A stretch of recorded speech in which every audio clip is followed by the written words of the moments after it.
गाणवडकर सुटला या मैदानातला फायनलचा फेरा। सुंदर अशी लढत चालू आली।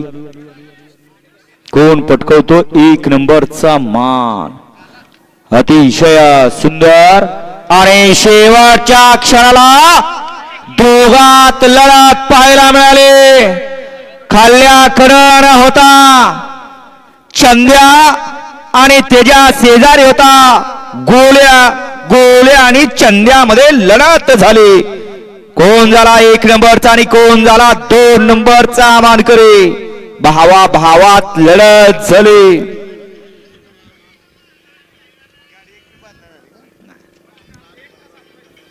चंद्याला होता राजा आणि गोल्याला होता चिक्या। दोन्ही मान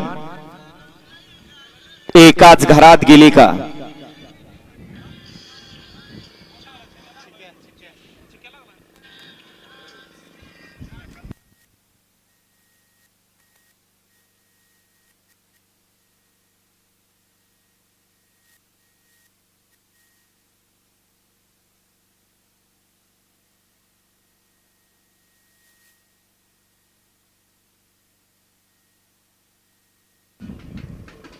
बराच मोठा संघर्ष आहे या बैलगाडी मालकाचा।